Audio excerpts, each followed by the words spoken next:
Exercise 10.3 में हमारे पास जो फर्स्ट क्वेश्चन है उसमें हमें बताया गया है कि ए बी जो है वो डी सी के कॉन्ग्रुएंट है।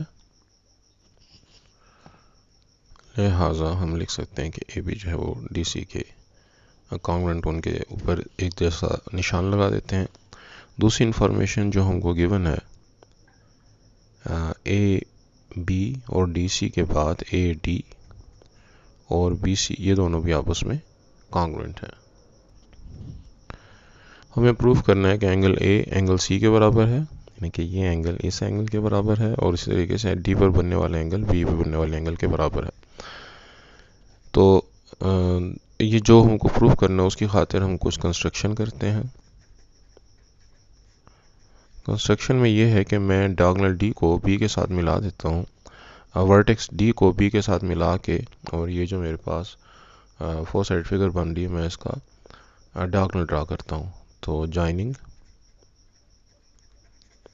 D with B. अब इनकी साइडों पे जो एंगल बन रहे हैं उनको हम नाम दे देते हैं।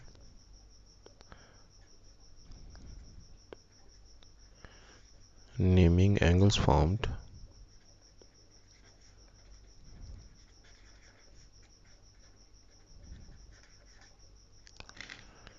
Angle 1, angle 2, angle 3 and angle 4। अब अगर मैं किस तरीके से इन दोनों ट्राइंगल्स को, जो एक ऊपर है और नीचे जो एक शेडेड और ऊपर जो अनशेडेड है, उसको कॉन्ग्रुएंट साबित कर दूं, तो जो अपोजिट साइड होंगे उनको कॉन्ग्रुएंट साबित, अपोजिट एंगल जो होंगे उनको कॉन्ग्रुएंट साबित करना आसान हो जाएगा। तो प्रूफ में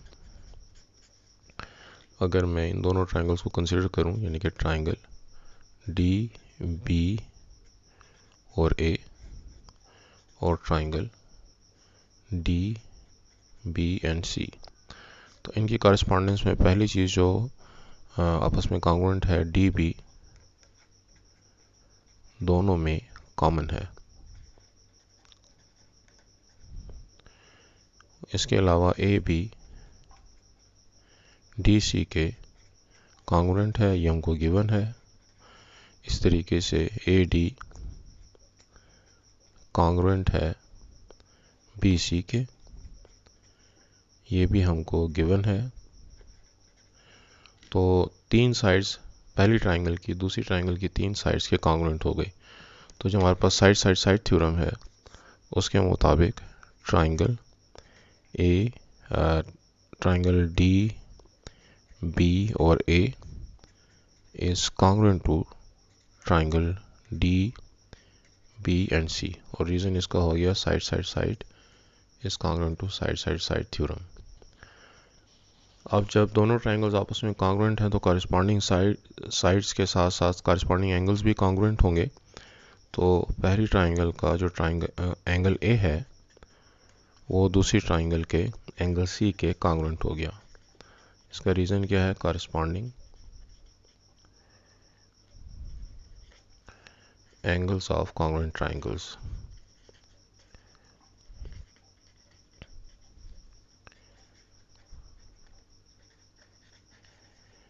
और जिस तरह से ये एंगल जो है वो कॉरेस्पॉन्ड कर रहे हैं, उसी तरीके से जो एंगल 1 है वो कॉरेस्पॉन्ड कर रहा है एंगल 2 को,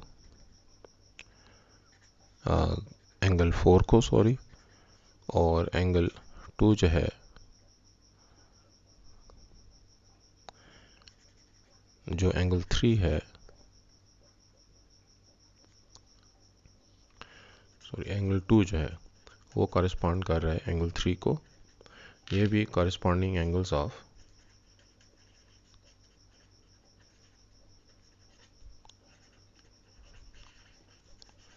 congruent triangles.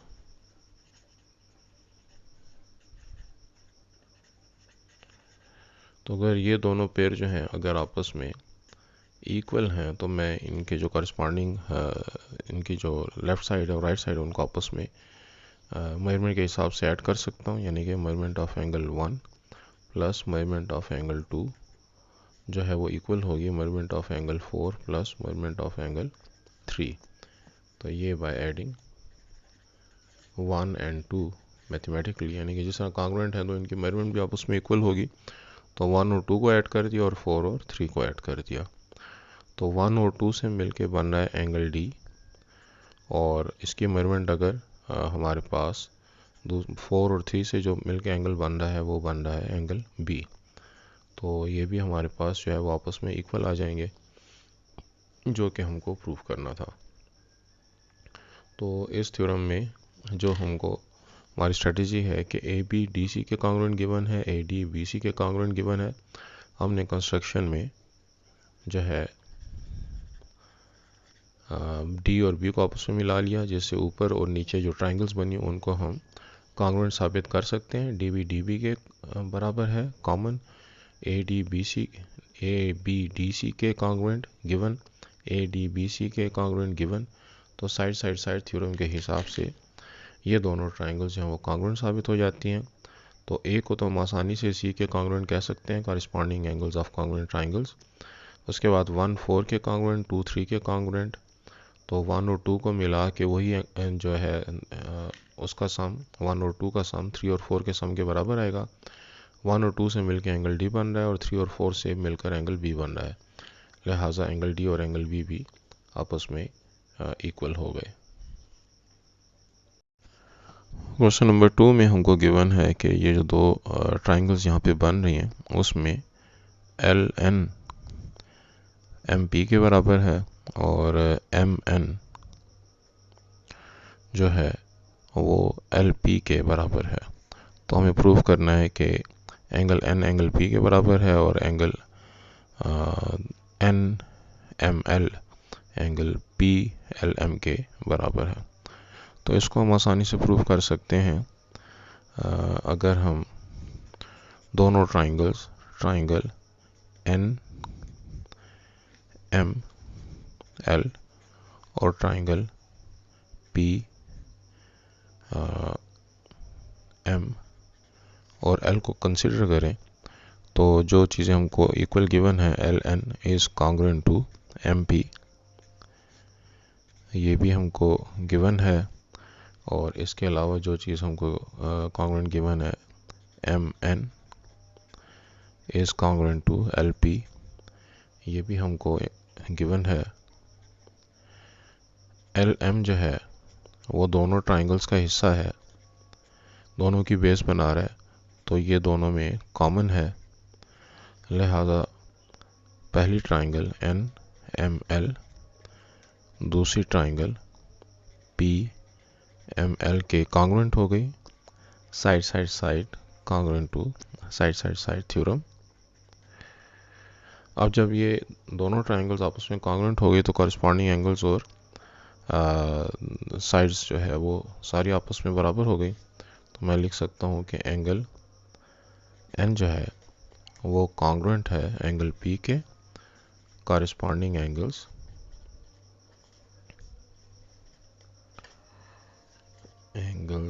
Of congruent triangles.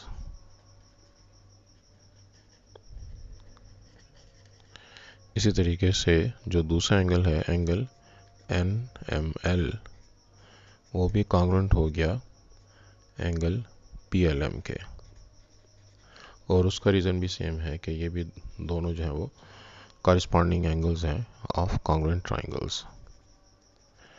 तो हमको जो दो साइड्स आपस में कॉन्ग्रुएंट गिवन है, तीसरी साइड ऑब्वियसली कॉन्ग्रुएंट है। तो दोनों ट्राइंगल्स जो हैं यानी कि ये पहली ट्राइंगल और ये जो दूसरी ट्राइंगल है पी एम एल, इनको भी हम साइड थ्योरम से आसानी से कॉन्ग्रुएंट साबित कर सकते हैं, जिसके बाद एंगल एन और एंगल पी कॉरस्पॉन्डिंग एंगल्स बनते हैं। उसी तरीके से पी एल एम और एन एम एल भी कॉरस्पॉन्डिंग एंगल्स बनते हैं ऑफ कॉन्ग्रुएंट ट्राइंगल्स, लिहाजा हम इनको कॉन्ग्रुएंट साबित कर सकते हैं। क्वेश्चन नंबर 3 में हमको कहा गया है कि prove that the median bisecting the base of N isosceles triangle. Isosceles triangle एक ऐसी ट्राइंगल होती है जिसके दो साइड्स की लेंथ, दो एंगल्स की लेंथ जो है वो आपस में बराबर होती है।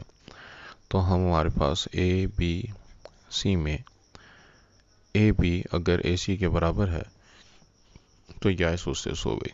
तो गिवन ये है कि फॉर ट्राइंगल ए बी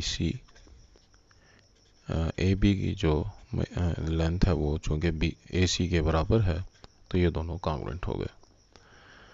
और अब जो है इसमें कंस्ट्रक्शन के स्टेप में हम यूँ कर सकते हैं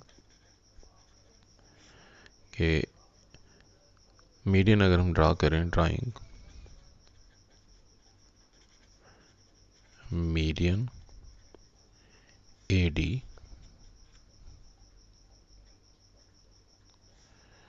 तो चूंकि ये ए डी मीडियन है तो ये अपोजिट साइड को दो इक्वल पार्ट्स में डिवाइड करेगा, देयरफॉर बी डी मेजरमेंट जो है वो डी सी मेजरमेंट के बराबर होगी। अब दोनों ट्राइंगल्स ए डी बी और ए डी सी को हम कॉन्ग्रुएंट प्रूफ करने की कोशिश करते हैं। तो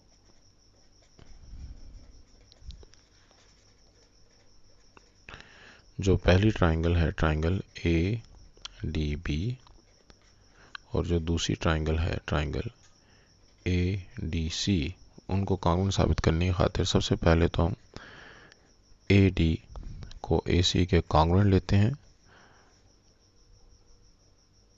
सॉरी ए बी को ए सी के कॉन्ग्रुएंट हम लेते हैं, जो कि हमको गिवन है। उसके अलावा डी बी कॉन्ग्रुएंट है डी सी के, और ये हमारी कंस्ट्रक्शन है। हमने जो मीडियन ड्रा किया है एंगल ए का, तो उसके हिसाब से डी बी और डी सी आपस में बराबर हैं। इसके साथ हम मीडियन का जो है वो हवाला भी दे देते हैं कि हमने जो ड्रा किया वो मीडियन है। और तीसरी चीज़ जो इनके आपस में इक्वल है, उसके हिसाब से ए डी दोनों ट्राइंगल्स का हिस्सा है। ए डी पहली इस लेफ्ट साइड वाले ट्राइंगल और राइट साइड वाले ट्राइंगल दोनों में चूंकि मौजूद है, तो ये कॉमन हो गया। तो इस शेडेड और अनशेडेड ट्राइंगल्स के कॉरस्पॉन्डिंग तीनों साइड्स आपस में हमने कॉन्ग्रुएंट साबित कर दिए। तो triangle A D B is congruent to triangle A D और सी। तो साइड थ्योरम के मुताबिक ये दोनों ट्राइंगल्स आपस में कॉन्ग्रुएंट हो गई। अब जो चीज़ हमको प्रूव करनी है वो ये है कि एक तो ये जो वर्टेक्स एंगल है उसको बाइसेक्ट कर रहे हैं, तो वो आसान सी बात है कि angle B A D congruent होगा angle C A D corresponding angles of congruent triangles।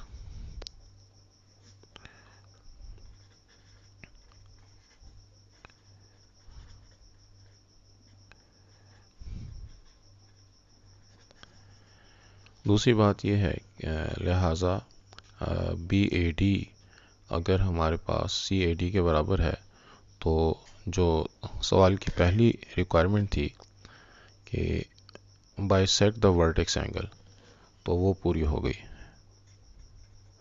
Bisecting vertex angle. और क्यों ये वर्टेक्स एंगल को बाइसेक्ट कर रहा है? क्योंकि हमारे पास B A D angle C A D angle के बराबर हो गया। दूसरी बात यह है कि एंगल बी डी ए और एंगल सी डी ए, ये दोनों एंगल जो हैं वो आपस में कॉन्ग्रुएंट भी हैं और 90 डिग्री के भी होंगे। उसकी वजह यह है, एक तो ये corresponding angles of congruent triangles, दूसरी बात यह है कि ये चूंकि सप्लीमेंट्री एंगल भी हैं।